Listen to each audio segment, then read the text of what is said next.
Worrying, causing anxiety about actual or potential problems.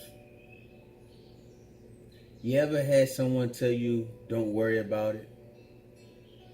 You got career, bill, health, relationship issues, and they tell you, don't worry about it. I don't know about others, but I always thought that's easy for you to say when it's not something you have to worry about. You see, what I'm worried about is something that means something to me, something I care about or has the ability to change my life. So guess what I'm going to say to you? You should be worried. Because it is the mind's way of telling you to give thought, to start preparing, to start planning. The reason we fall into these anxiety and depressive states sometimes is because we refuse to go into the next step. Instead, we just sit in our worries. And when we do that, it's like quicksand. The longer you allow yourself to stay in it, the harder it becomes to get out of it, because the deeper you sink. You ever try to give words of encouragement to someone who was down, who was sad, worried, and no matter what, they wouldn't come out of that place that they had fallen into? They had buried themselves so deep for so long that they just couldn't see the light anymore. I came home lost, confused, scared. How will I get a job? Who's going to hire me? What it takes to be an adult? And without even trying, I counted myself out.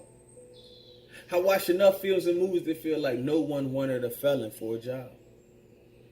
But one day I woke up not knowing exactly what or how, but knowing I wanted to get a job. And I sat there on my bed and decided today is the day.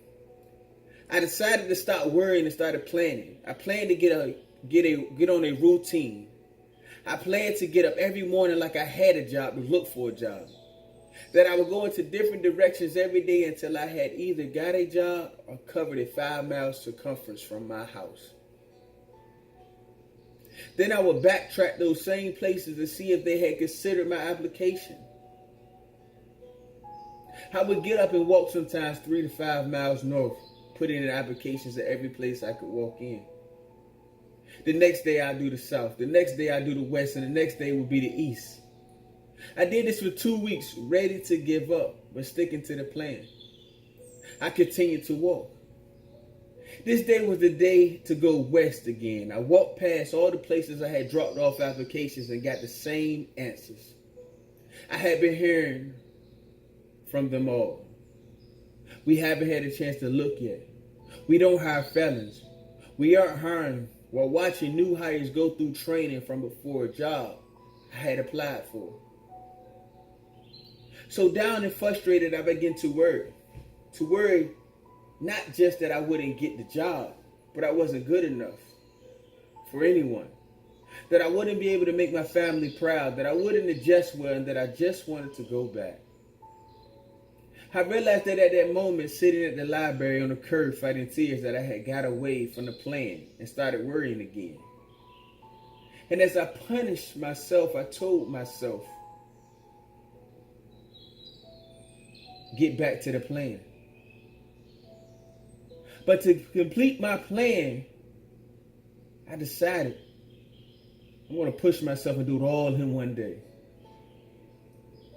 So for that entire day, I walked.